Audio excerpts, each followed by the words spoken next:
is changing. The struggle is real. But with adversity comes opportunity. In these times of uncertainty, we all have more time. Explore the financial markets, trade forex and CFDs. Trade from home with BlackStone futures and adapt to the new world. Yes, please visit blackstonefutures.co.za. They've been great supporters of what we are trying to do at the State of the Nation, and we're bringing that to you today. So what are we trying to achieve at the State of the Nation? It's a question that our guest asked me earlier, and I said we want to be that voice that sees where South Africa is today. And one of the things that's been influencing our lives for the last year has been coronavirus or COVID-19 and the response to that. And I'd like to welcome today Nick Hudson, live from Cape Town. Hello, Nick. Good morning to you and your viewers. Thank you for having me. So, Nick, let's jump straight in. You set up an organization called Panda, which many people have heard of. Tell us exactly what Panda is and what Panda does. Panda, at the moment, in its current development state, is an international organization that aims to promote open science and debate in the face of the global policy response to the coronavirus. We have membership in many countries, I think more than 30 at this point, and there are hundreds of members.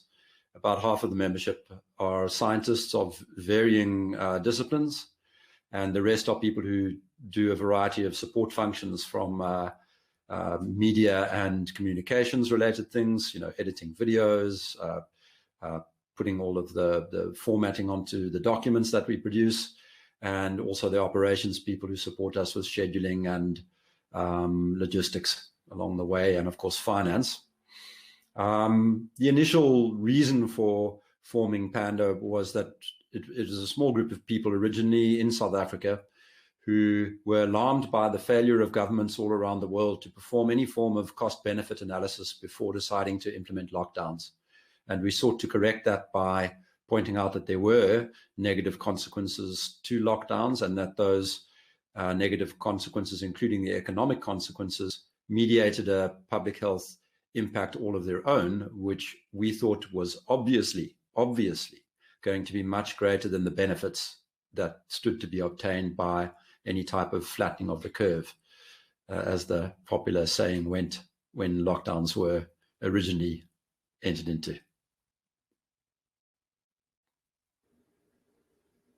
Now, Nick, that immediately didn't make you very popular with many of the authorities, and you got a lot of pushback from people who were big supporters of lockdowns and the initial response to COVID-19. You've kind of been blacklisted. I know that that some of the social media channels has even curbed some of your presentations. Tell us a little bit about that. Yes, we've entered into a very dystopian world. We're not a kind of extreme organization in any way, shape, or form. Everything we do is backed by the highest quality of research and science. Our own models predicting the trajectory of the first wave in South Africa, for example, were infinitely more accurate than the government's ones. So we're not COVID deniers or anything of that nature, as we're often called. There has been throughout this story a kind of fawning attitude adopted by media. Anything that the World Health Organization or Anthony Fauci or the South African government says, as long as it's about COVID, is right. And anybody who criticizes it, there's something wrong with them. Even though, demonstrably, none of these policies have actually had any beneficial effect at all. We can see that lockdowns haven't saved lives. In fact, they've been pro-contagion. And we can see that they've had massive collateral damage as a logical consequence of them. We can see that mask mandates do absolutely nothing, and we know why. We can see that this doctrine that there is no treatment or no early treatment has caused great harm. There are treatments. We can see why they promoted that doctrine, because the stakeholders in the vaccine corporations have basically infiltrated all the public health institutions in the world, and they don't want to see early treatment work, because that would inhibit their ability to get emergency use authorization for their vaccines. So all of this stuff is very logical. Everything that we say flows from the data, from the very best, latest science, and yet we are regarded as something beyond the pale and something, a voice that should be censored. So the situation that you've got right now is that for the last 18 months, public health officials and governments all over the world have been lying, and lying continuously about a huge range of features of the epidemic and the policy response. And as we do know, the minute you accuse those authorities of lying, they, rather than address your issues, your points, whether you have facts to back them or not, the easiest thing is to just muzzle you, to get you to not say what you've been saying. So that obviously led you to the naughty corner, I presume.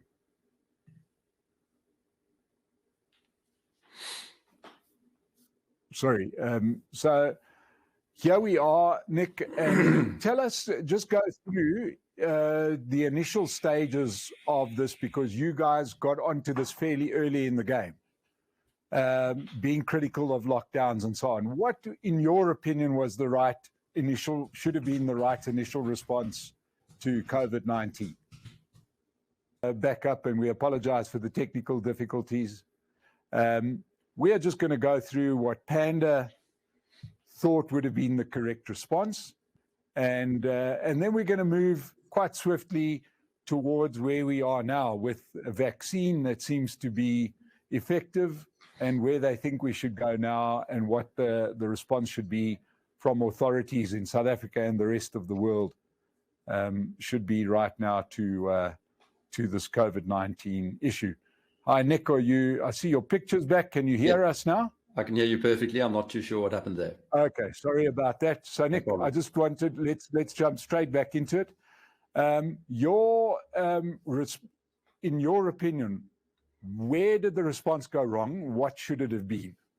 So we believe that all around the world, the right thing to do would have been to implement the then existing pandemic respiratory virus guidelines. Simple as that. Over decades and decades, these guidelines were assembled based on careful studies in, all over the world. All of them spoke out against quarantining of the healthy, as lockdown was known. It was a barely contemplated concept prior to the February launch of the Chinese lockdown. And so we, all around the world, the World Health Organization, the CDC in America, the UK, Australia, South Africa, we had pandemic respiratory virus guidelines, and they followed more conventional infection control rules, and warned against doing pretty much everything we've done. So that's the starting point. The other thing that we have emphasized from the beginning is that the conventional approach to public health emergencies is called focused protection. You attend to the people in the greatest need and the people to whom the risk is greatest. And that was not done here. Instead of saying, look, we can see that this is a disease that is particularly hard on the elderly and severely comorbid people, and barely affects at all young people and children. The risk to them is negligible. And so instead of focusing the efforts and resources on that vulnerable minority, we spent a great deal of money, an enormous quantity of money, on shutting everybody down, trying to protect everybody. And this made no sense. It doesn't even make epidemiological sense. When you model doing that, what you're effectively doing is reducing the relative mobility of the non-vulnerable to the vulnerable. And that has the effect, predictably, of shifting the disease burden onto the vulnerable minority, thereby increasing the death rates. And we've seen that around the world. The countries with the hardest, longest lockdowns, on average, have worse COVID outcomes than the ones with the mildest lockdowns. So why did we get started on lockdowns? I mean, to those of us that have looked up, it's not hard to find the facts that this was against the pandemic guidelines as set out prior to the COVID-19 epidemic emerging. Mm-hmm. Why did the World Health Organization throw out the hard developed game plan and decide to do exactly what it said shouldn't be done, i.e. the hard lockdowns, the mask wearing? Where did that come from? Well, it's very interesting because the stakeholders in the World Health Organization that seem to count at the moment are the Chinese Communist Party and the Bill and Melinda Gates Foundation. Those are the ones that they seem to pay a lot of attention to. So those stakeholders were advocates of surveillance healthcare. Shut everybody down, measure them, monitor them, vaccinate them, give them immune passports, this kind of thing is their whole ideological position. And they're hugely influential. You cannot find a public health institute in South Africa that doesn't have in its income statement an amount of money from the Gates Foundation, the World Health Organization, or the Vaccine Alliance, Gavi, that they can afford to do without. So you have a situation where any scientist who, even if they privately disagree with what is being done, speaks out that at the peril of loss of livelihood and even career. So tight has been the stranglehold on the narrative. So that's definitely part of the story. The second part is that the Chinese relentlessly propagandized lockdowns as their genius policy innovation. And, people, if they think back, will remember those videos of the falling man in the streets and the fumigation of the streets with, I don't know what they were, some kind of giant gas emitting vehicles were storming in the dark of night. And all of those videos, none of them have been manifested in anywhere else in the world. It was obvious that they were a staged, propagandized narrative around lockdown. And that propaganda initiative was really intense. All over the world, thousands upon thousands of human bots in every country promoted the CCP narrative. We could see their accounts bearing the exact same wording. And so I'm not talking about machine bots. I'm talking about actual real human beings who were either on payroll or suitably impressed with the CCP narrative that they repeated their exact words and exact imagery in those social media posts. And before long, you had everybody crying out for lockdown because what had been represented was a much worse reality than the threat actually presented by coronavirus. The mortality rates were overestimated at that point by as many as 30 times. There was this idea of universal susceptibility, that this was a new virus and nobody had any kind of immune protection against it. Therefore, we were all exposed or all vulnerable to it.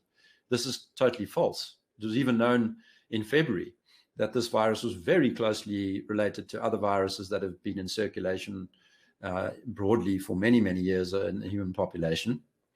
And you could see from the early data that it was a minority of people who were susceptible to developing the disease, and that a majority had some form of pre-existing or cross immunity, which they inherited from similar coronaviruses, and even from the flu.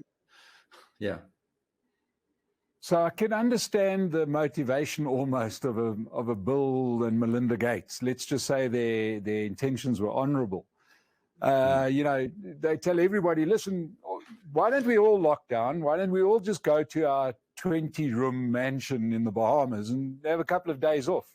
Which, of course, is dead easy if you're worth a couple of $1 billion, and it makes all the sense in the world. And tell everybody to go to their mansions and stick around. Obviously, they're not really in touch with the rest of the world. But what would be the motivation behind China trying to get the rest of the world to lock down? I think there are a couple. I mean, the one that I initially saw was that the initial reporting on the Chinese lockdown was very critical. There were stories of them welding people into their houses and that kind of thing. And I think the Chinese might have, responded with almost a marketing or public relations exercise to say, no, look, this lockdown's brilliant. That's one theory. And I was kind of persuaded by that at one stage. But the other theory is that this is kind of an exercise aimed at the heart of liberal democracy, that they want to promote their system over others. And there is a tendency in certain quarters in the West to look upon Chinese ways favorably, to see this kind of authoritarian approach to running society through rose-tinted glasses. You don't have to go too far. In fact, I've seen and heard many of our public health people constantly praising China. China can do no wrong. The Chinese way of surveillance and of controlling narratives and of managing things centrally, that's the future for everybody. Even though, all of the growth and generativity, as I like to call it, in the world has only ever emanated from liberal democracies that support a great deal of personal liberty and a great deal of freedom of speech. So there's kind of a fashion for centralism. It's not a totally new phenomenon. This is a phenomenon that rears its ugly head in every generation in the form of people like Stalin and Mao and Hitler. And it's very often supported by the wealthiest members of society, who see in it an opportunity to accrue more money and power, to have greater influence, to play a heroic role in the world where they leave a massive impact on the world by placing themselves in a position of being able to tell people what to do. Now, while we sort of in that territory, that's quite bumpy territory, because obviously it starts heading towards the part of the discussion that people don't want to hear. There was a bit of a perfect storm angle to this, because at that point, the Americans had a president in Donald Trump who was clearly going to be against this. And there was an election looming later in the year. So, do you think this played a role in some of the things that happened subsequently to that? It was certainly weaponized against Trump. And he made some severe missteps in his appointment of the Secretary of Health, for example. He appointed a squarely corporate man who was, came straight out of the pharmaceutical industry and was only ever going to recommend policies that suited his connections in big pharma. And the whole policy response has had that flavor. It's almost as if it's been designed to turn billionaires, to turn big pharma executives into billionaires overnight. With all the testing that goes on, and now the vaccine rollout, suddenly everybody has to have a vaccination, not just the people who are at risk of the disease. And it's so nakedly profiteering and power grabbing and controlling and surveilling. It really is. I find it terribly creepy, really, because they're lying. The logic they advance to promote these policies is flawed in the face of obvious science, basic science. First year textbook immunology, first year textbook epidemiology. It's not like it's flawed because there was some error in calculation or the model is wrong. In principle, this stuff is incorrect. Yeah. And of course, if one gets a little closer to home, in countries like South Africa, which is not necessarily has the narrative of the Chinese Communist Party or the politics of America of the day, one rapidly gets into vested interests with something like this form of control. Yeah. There can't be a government in the world that doesn't enjoy having unfettered, complete control over the population. I mean, it's a politician's wet dream to get us to all lock down and to be thankful to them for a 350 rand grant at the end of the month. So I presume that's where the South African government picked it up. And, if we look at South Africa, quick to pick it up and to get on the bandwagon.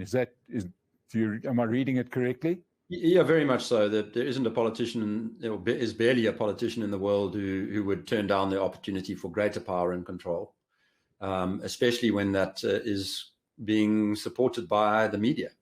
Normally the media are the people who are there to prevent government overreach and malfeasance. But what we've been seeing here is a constant stream of, let's take the whole PPE story, for example. We've known for more than a year that the idea that this disease spreads by large droplets and what are called fomites, were created when those droplets land on a surface. So we've known for more than a year that the droplet and fomite transmission theory was wrong. and that we've been dealing with an airborne aerosol virus, just like all the other respiratory viruses. So no surprise there. And all of these rules that were implemented in the early lockdowns, the 6-foot rule, the mask wearing, the stickers on the floor, social distancing in general, all of these rules reflected that doctrine or dogma of droplet and fomite transmission.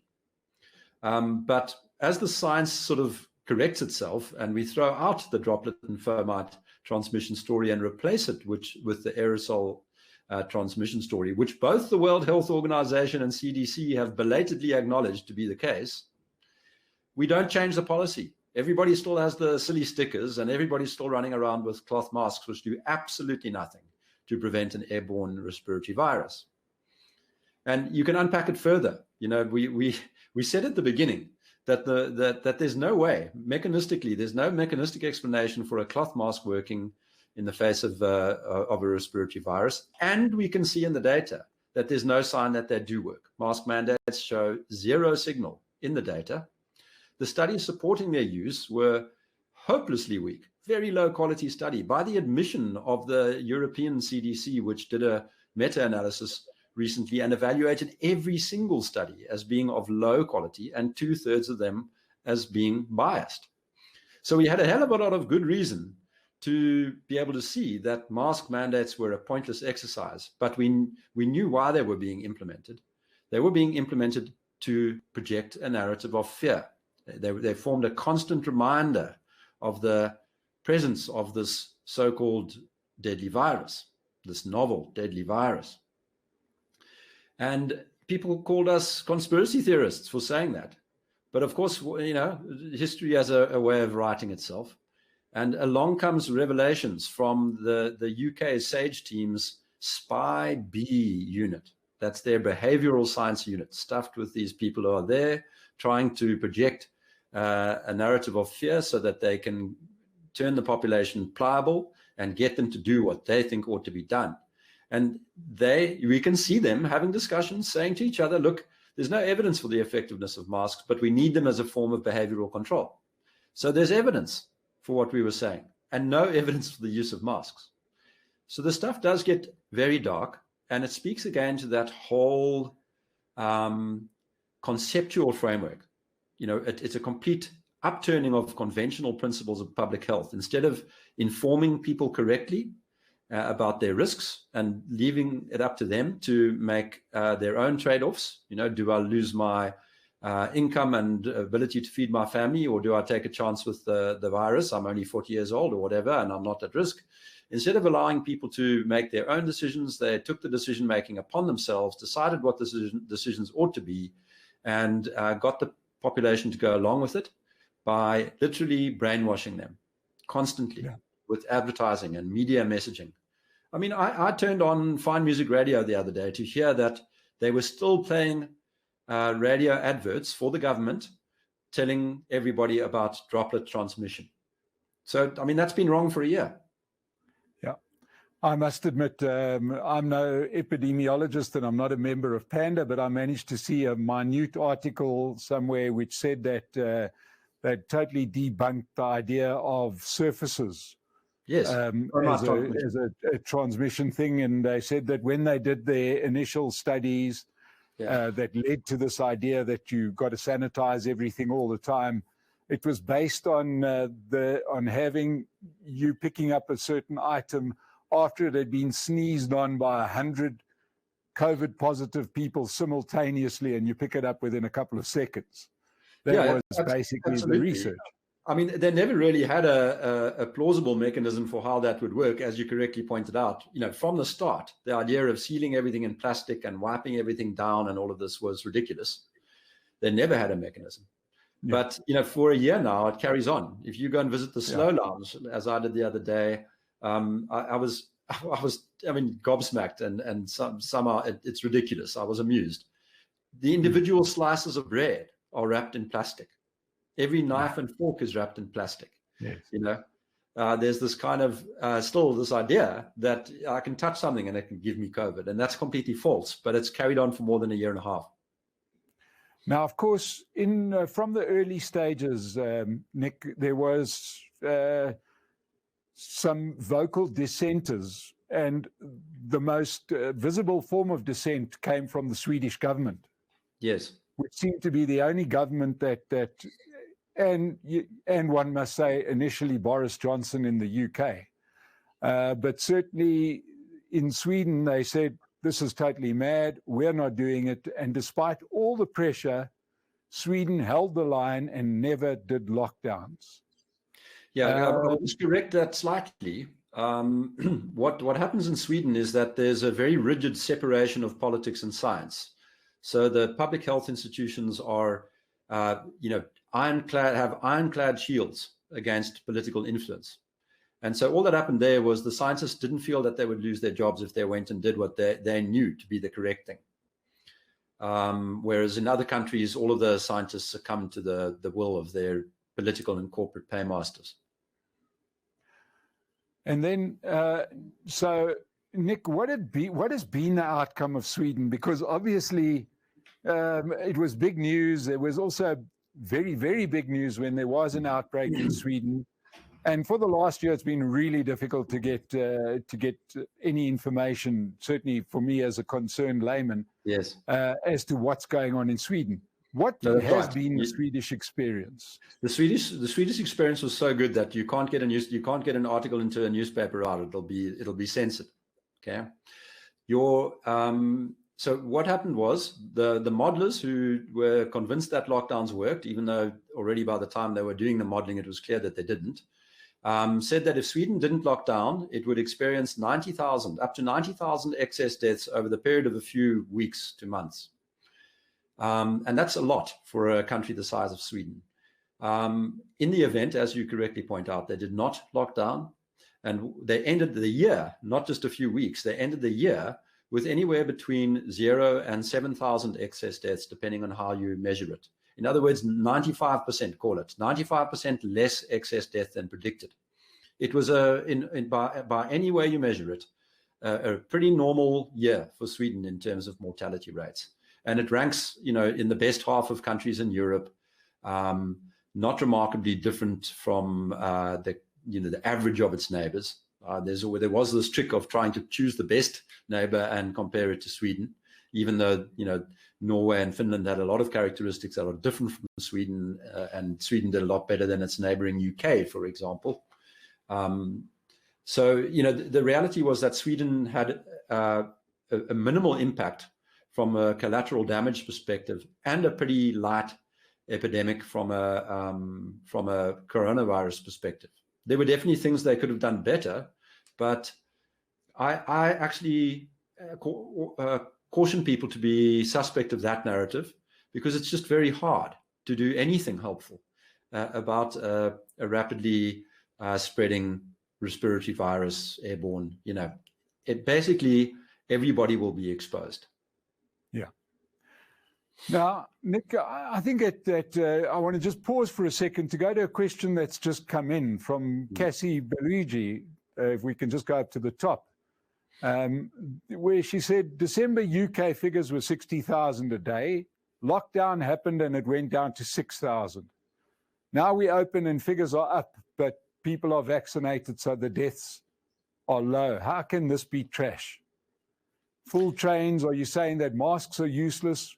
What would have happened in the UK if all open, huge number of people were in close proximity, such as trains? What do you say to something like that? Yeah, there's a confusion in there, and the mistake being made is what's called a post hoc ergo propter hoc error, where that something happens and or you do something and then something happens and you create a causal link between the two. I often like to show people the chart of the first wave of the epidemic in the UK and Sweden, because whatever factors, environmental and other, led to the epidemic's timing in those two places, they were exactly the same.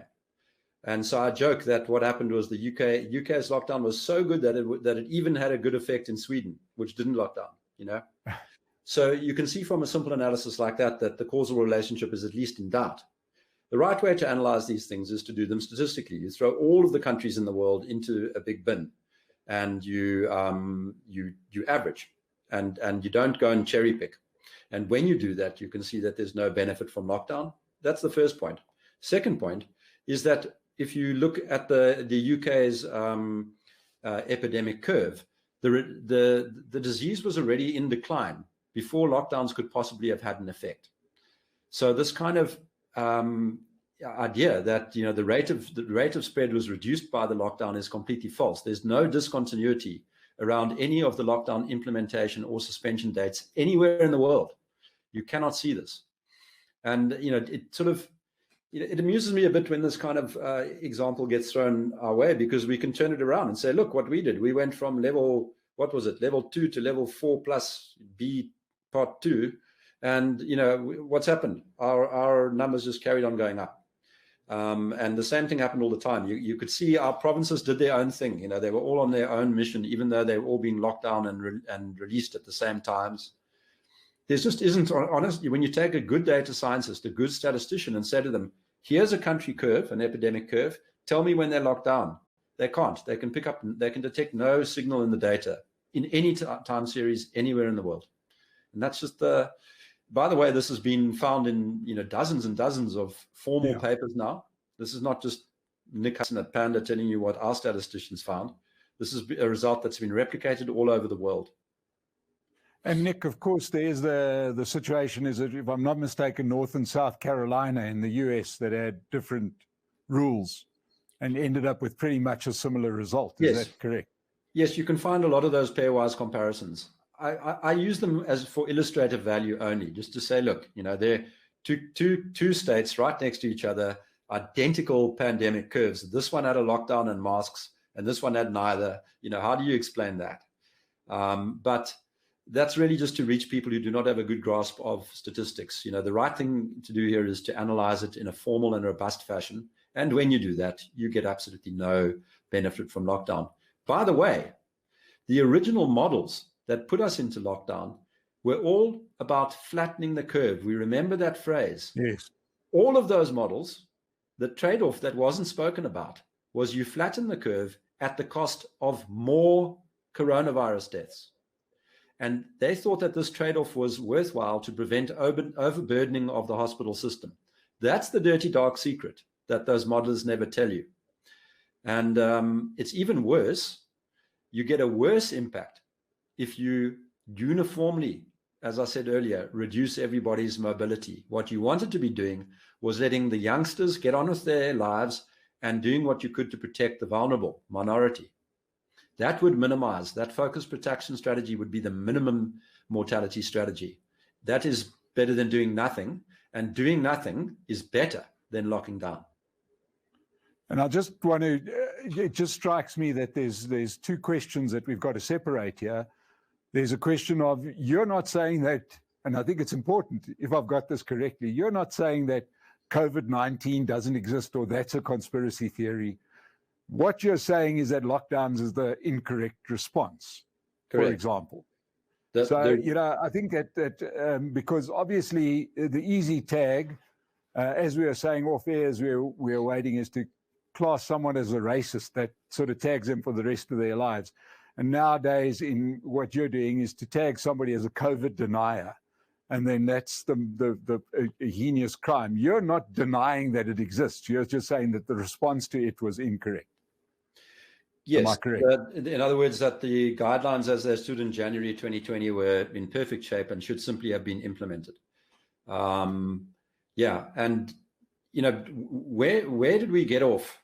Implementing policies that have massive destructive power. This has shattered people's lives. Lockdown. Yeah. And it wasn't the virus that shattered their lives. Your average person out there, I mean, let's talk about the risk exposure for a while. Not that I think it should actually enter the equation in the decision making at all, but the mortality rate, the global infection fatality rate for this disease is 0.15%. 0.15%. For under 70s, 0.05%. For healthy, non-comorbid under 70s, 0.01%, a 1 in 10,000 chance you have of dying if you contract this disease. So you're telling somebody who's on the bones of their proverbial in terms of income and ability to feed their family, they may not leave their houses, they may not work, they may not earn a company, their children may not eat, because you want them to be shielded from a virus that has a 1 in 10,000 chance of killing them. Where do we become like this? What type of people advocate for that kind of policy? In my mind, this was obvious from the get-go. It's not like we can see that now because we're looking at the data, we're speaking from our, we're looking in our rearview mirrors. No, this was in principle wrong. You do not do this to people. The whole ethical and moral foundations of Western science and of the Judeo-Christian tradition rest upon having respect for human agency. And instead what happened is a bunch of people sitting behind their Zoom screens with guaranteed incomes imposed this lockdown on a bunch of people who had none of the above and were left on the bones of their proverbials. And it's a shocker. It's an enormous moral failing on behalf of the middle and upper classes who so strongly supported the lockdown. It's unforgivable failure. I don't care how scared you are or how fearful you are. If you're scared, stay at home. Let somebody else go out. Yeah. It's just wrong. Yeah. So there was nothing that was stopping anybody from resigning from their job and just staying at home for the next year. That option, what you're saying is that option is available. Yeah. Just by definition, that option is available. If you're so scared of driving in a car, never drive in a car. Yes. Right. Walk everywhere and, wear a suit of armor. So, Nick, and we've got to link it to me, a South African outcome, which was quite logical, which was the unrest and the riots that we saw in the past couple of weeks. Correct. Obviously there's a political dimension. That was maybe something that, that maybe planted the stick of dynamite. But the thing that maybe lit the fuse, in my opinion, would be the fact that you've got a lot of people locked down in a 10 by 10 meter shack with 5 other people. They can't earn a living. They're starving to death. It's not a difficult tinderbox to explode. Absolutely. And, we predicted this when the lockdown was extended. So I forget the exact dates now, but I think we're talking about April last year. We said, look, this extension of this lockdown, contains in it 2 certainties. The one is that the state will be incapacitated because it's going to lose so much revenue and so much wherewithal to project its policies. And the second one is that this will end in violence. This kind of impact, an event of this kind of impact leads to unbelievable levels of frustration and suffering. And we went into lockdown as one of the least equal societies in the world, one of the most unequal societies in the world. And then we imposed a policy which has increased inequality like no other policy since slavery has ever done. So this was not a surprise. And yeah, I get it. There were a couple of people who were cross because Jacob Zuma had gone to jail. But that was the spark to the tinder. And you're kidding yourself if you believe that in every single place, in every single city, what this reflected was entirely a Jacob Zuma matter, or that it was something to do with the presence of the virus. No, this is what happens when you invoke absolutely mindlessly stupid policies like lockdowns. Okay, so let's roll forward because we've got a lot of questions that are very, very similar. And as one would expect, it's kind of a human thing, is to say, it's the old story of if I start punching you, eventually you're just going to be delighted that I stop punching you. You know what I mean? It's not necessarily the response to say, well, forget about what started the punch up. I just want the pain to stop. Yes. So along comes a vaccine. It's being rolled out.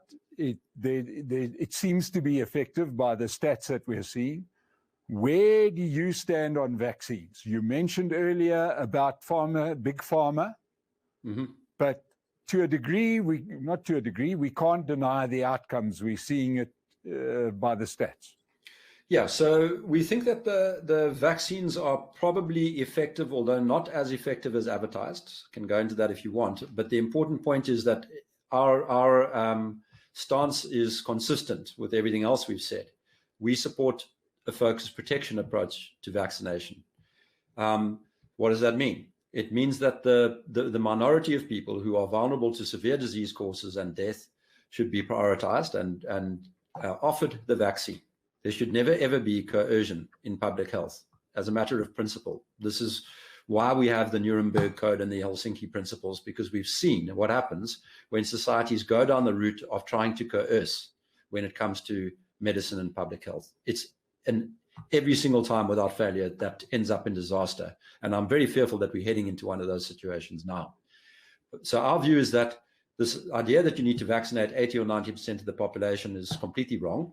It has no basis in reason or logic of epidemiology or virology. First of all, we have probably half the population or more who have already recovered from coronavirus. And there is no benefit to them. In fact, there's a net harm to them from being vaccinated. So recovered people, vaccination should be contraindicated in recovered people. Right. That solves your problem for half the population. Next, there is no way on earth we should be vaccinating children and young people. The risk signals for these vaccines are ringing off the charts. Unprecedented levels of adverse events in the signaling system that is the US VAERS system. These events include, quite significant impacts from things like myocarditis, which as a risk alone, it would stand to do more harm to children being vaccinated than the coronavirus itself. And that's just one risk category. So it is completely morally unacceptable to be imposing vaccines on children and young people on the very remote benefit that this could provide in terms of preventing a spread event from some young person to an old person. Why do I say it's very remote? Well, we can see, again, when you look at the data, you get the facts instead of the media narrative. Children are very unlikely to spread the disease to adults. They're also very unlikely to become sick. They're very often asymptomatic when it comes to an infection. So for us, that takes out half the population as well. So it's basically once you've taken out recovered people and the young, which we would interpret fairly generously, maybe under 50. You should be thinking twice about vaccinating anybody under the age of 50. Then you're left with a percentage of 10 or 20% of the population that you need to vaccinate in order to basically eliminate any burden of disease from coronavirus, any material burden of disease. That's all that needs to be done. And that's actually been demonstrated in other countries that have not vaccinated 100%. Or 80% or 50%, they vaccinate on an age select basis and basically their deaths are eliminated. That's all we need to do. Instead, what we have is this kind of almost religious zealotry around the vaccine. Again, serving the big pharma narrative perfectly, but having no basis in logical reason. And it's never been done before either. This is not our approach to vaccines. You take vaccines to protect yourself. If you're scared, if you're worried, take the vaccine, but don't force everybody else. Now, I actually, once again, recently in a discussion said that, I'm a big believer in vaccines because I think in the last century, we've seen some very effective vaccines. I used the example of polio, which used to be a thing. I remember growing up seeing older people that didn't have access to polio vaccines. There seemingly to a young me were many people that had got polio, whereas my generation, it was nil. Yeah, is there not a danger of total vaccine hesitancy that people suddenly start saying all vaccines are bad? Yes, that is a very real concern that we warned about in the beginning. If you go heavy-handed and draconian and for motives that are wrong, forcing vaccination upon people, there will be a backlash. Now, interestingly, smallpox and polio are diseases that people bring up as examples, but they're particularly bad ones because there's no strong evidence that of the association between the vaccine and the subsidence of those diseases. They were in pretty sharp decline before the vaccines arrived. Well, sorry, that's true of polio. Smallpox, obviously, we lost in the midst of time there, but you know, but to answer your question, I vaccinated my children without hesitation. Yeah, I now know a lot more than I used to back then, and I might think twice because I can see now how the engine of profit and corporate greed could lead to an over-vaccination problem. And people, one of the features of that corporate machine is they project these vaccines as being inconsequential. That there's no negative impact. But taking a vaccine is like taking a crowbar to the Swiss watch of the human immune system. It's a very clumsy instrument. It's not something you want to use willy-nilly. It's something you want to do selectively to prevent the occurrence of terrible diseases. And so preventing measles in children, sign me up for that one straight away. Preventing coronavirus in children, you must be mad. It's an innocuous disease. Natural immunity is vastly superior to vaccine-induced immunity. It's broader, it's more durable. It sets up a sterilizing type of immunity, which the vaccines don't do. By sterilizing, I mean it actually prevents a person who's infected from spreading the disease. It doesn't just stop them from getting sick. So, for us to be insisting that in the most ridiculous of all outcomes, that a recovered child needs to take a vaccine that has unknown long-term risks, is an experimental drug, and that has known harmfulness potential. We've turned our value systems upside down when you're doing that. When since did we force risky medical treatments on children for diseases that they're not at risk to, in order for some remote improvement in the probability of infection for elderly people? When did we start doing that? What has gone wrong with us?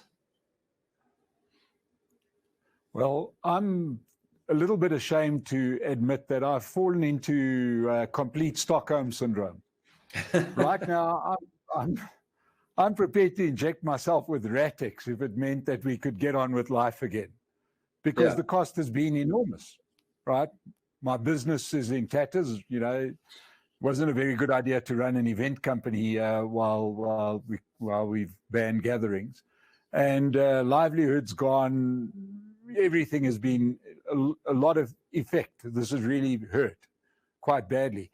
How do we get messages across to governments? Are governments listening, or are they firmly trying to just shut you down?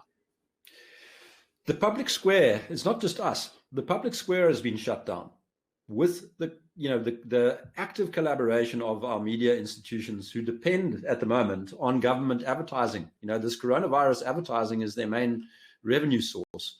They also get a lot of funding from organizations like the Open Society Foundation of George Soros, Google, and other tech giants, and the Gates empire. So we've got a situation where we've got captured media, and the combination of this cancel culture kind of approach, a captured media, and a government that's hell-bent on maintaining this false narrative means that the public square is gone. There is no debate around coronavirus issues, and there hasn't been since the beginning. We have begged people to come and debate with us, come and engage with us, and with a few notable exceptions, often people in other countries, we have not been able to get anybody from government to do that. Now, we know why. They cannot stand debate. The illogic and lack of evidence for their policy positions is so extreme that they cannot afford to put themselves in the debate into the position of being confronted with evidence. So debate does not happen, and it's an extremely dangerous situation, because now we're going the same way with immunity passports, signs being put up separating people between the vaccinated and the unvaccinated. Now, where have we heard that before? Slechts Blancas is coming to a town near you. And, the society is just rolling over. So what do we need to do? We need to create alternative media, decentralized media platforms. We need to create alternative social media platforms, decentralized again. That's what you have to do whenever you face a large centralized enemy that is in the process of using the air cover of fear to take away people's rights permanently. Now, Nick, I've got to say that, being in the business I'm in, I have to keep abreast of things. I do it because I'm interested, not only because of business. I get very, very concerned when you hear, the Bill and Melinda Gates Foundation, George Soros pop up, because that seems to be the preserve of some fairly hairy people out there that are not backing their views with science, right? And you've obviously mentioned those names. Do you think there's a danger here of being sort of labeled a quack?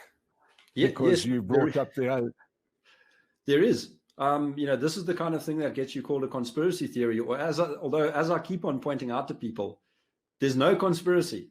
I can promise you there's no conspiracy. Everybody who's is involved in this whole story is doing what they're doing in broad daylight, telling you why they're doing it that way, telling you that they're doing it that way. Conspiracies are secret stories. So this is maybe a collusive situation, a relationship of convenience between big pharma, big tech, and government. But make no mistake, it's happening.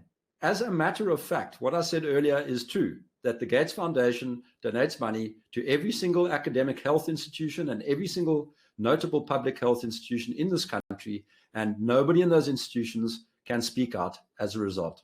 That is a matter of objective fact. You can go and look it up in the Gates Foundation's annual returns. This is not some speculation, idle speculation. Their influence on South African public health is extreme. So call me what you want, call me whatever names you want, but I would challenge you to go and falsify what I've just said. That would be the better way than calling me names.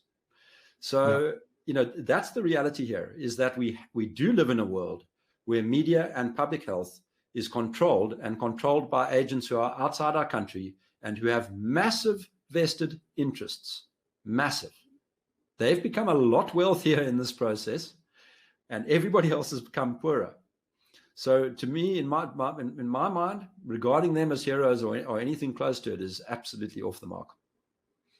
So now I want to just paraphrase a question that's come to us from Louis Moody, because I think it's a good one. And this is absolutely right in your ballpark, and that is around statistics, right? Because it seems to me, I think, I don't think it's a joke to say that we had 0 people die of flu in the last 18 months. Anyone that died seemed to die of coronavirus, right? The people we know not to have died of coronavirus died of coronavirus. Is there a manipulation of these statistics? I've actually, just to set the scene, I've actually had an example of my own father who happened to die just after Christmas many years ago of a heart attack. And his statistic went straight into the motor vehicle death statistics, right? And here you had somebody who fell over and died of a heart attack being called a motor vehicle death. So I do understand that you get swept away, not you, I'm saying there's this tendency to get swept away at statistics. And this is the perfect opportunity, isn't it? Where you've got this pandemic and you just label anyone that dies where there's not blood to say it was COVID-19. Do we know that that's happening? It seems to me that it's happening. Yeah, it's happened all over the world to different extents. In the United States, it was particularly egregious because there were large incentives for doctors to declare. They got paid $30,000 for every coronavirus death. I think that was the number. I might be slightly off. It might have been 28,000 or something. But there were strong incentives for doctors to declare coronavirus deaths. There was also a type of myopia, what we call corona or COVID tunnel vision, where doctors tend to talk every death into it being a COVID death. But we've definitely heard anecdotes in South Africa, more than just anecdotes, a flood of stories of, doctors saying, or families saying, look, my father had cancer and has been dying from cancer for 3 years. He tested positive on the way into hospital for his last stay there, and his cause of death was coronavirus. So there has been manipulation, and all but at the heart of this, and this is a story I wish people would just spend a little more time understanding. As it stands right now, every single lab in this country is doing something that is known to be wrong and that the World Health Organization itself advises against. They are using high cycle thresholds, sensitivities up to 1 million times too high for the purpose of detecting infectious individuals, and they are declaring cases in the absence of COVID symptoms. The World Health Organization's had an advisory out since January of this year saying that this is not good practice, but it continues. Every single lab, private and public, in this country is doing that.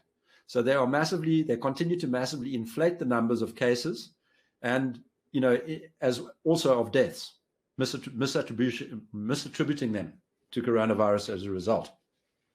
Again, go and visit the World Health Organization website. It's there in black and white, and every single lab in South Africa, and probably in most of the world, is doing the exact opposite of that advisory.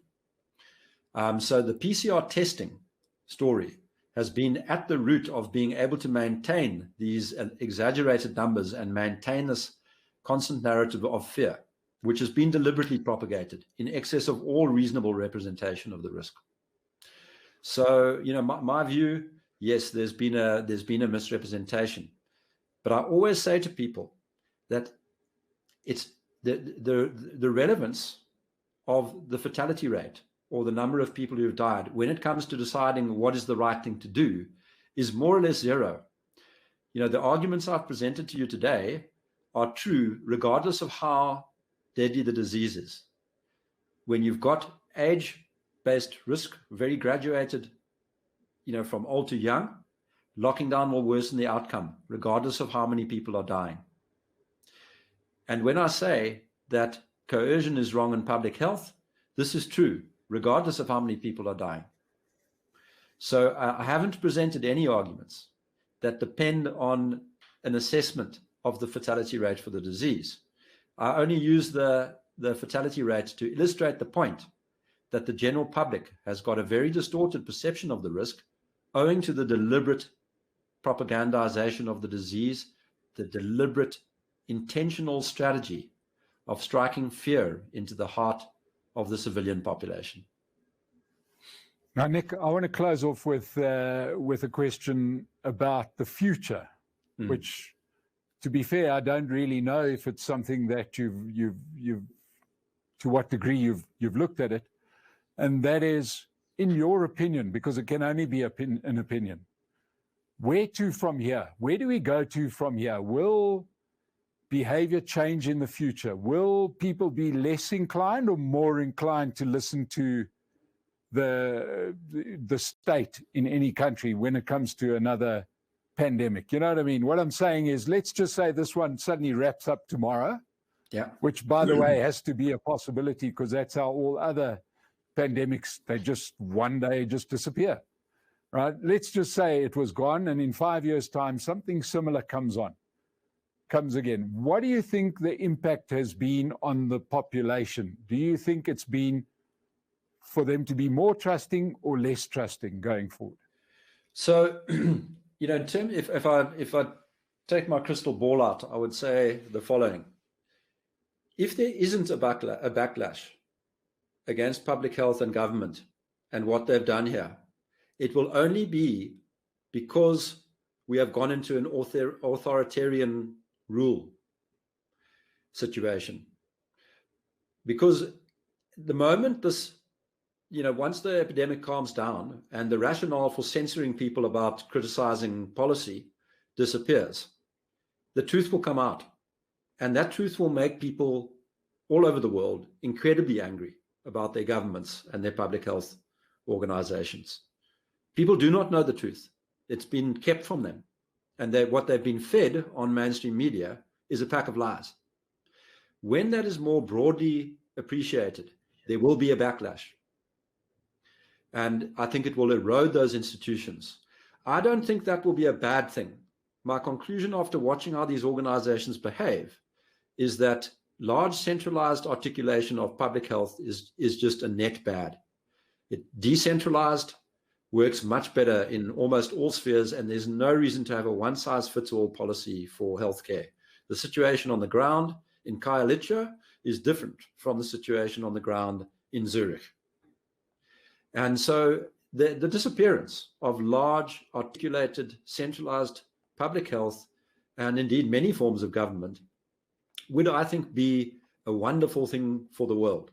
So I'm not afraid of a backlash. I'm afraid of no backlash, because it can only happen if censorship is maintained indefinitely and if suppression of dissent is maintained indefinitely. And that only happens in very, very dark circumstances. Well, Nick, I've got to say, it's been a fascinating morning with you. We apologize to everybody for some of our technical difficulties at the beginning, but it has been a most interesting past hour hearing your views. Thank you so much for joining us today. For anybody that wants more information about the work you're doing, I presume your website's a place to go? Yes, and we do like to engage. We are very patient with people who disagree with us. We believe it's part of our role to help people realize that they don't need to be as afraid as they are, and to present people with actual facts instead of this narrative. So we do welcome engagement, even from people who think we're mad. We'll talk to anybody. And I wish to your viewers, courage. That's what's been lacking in this whole story. Courage is what you use to overcome fear. I'd encourage people to help those around them to take a deep breath and to become a little more centered, because unless we have more people getting onto this wavelength, I think we could be in serious trouble. Okay, and to everybody there, thank you so much for joining us. We're posting your website address so that if people want to get more information, they can go and see there. Nick, once again, thank you for joining us this morning, and to everybody that has joined us, thanks so much. And we'll catch you next week, where we've got a really interesting discussion coming with Dr. Franz Cronier from he was the CEO of the Institute of Race Relations, probably our best political analyst in the country. We are going to see you next week, but to everybody that joined us today, thank you so much. And we will see you at the next State of the Nation webinar. Thank you. The world is changing. The struggle is real.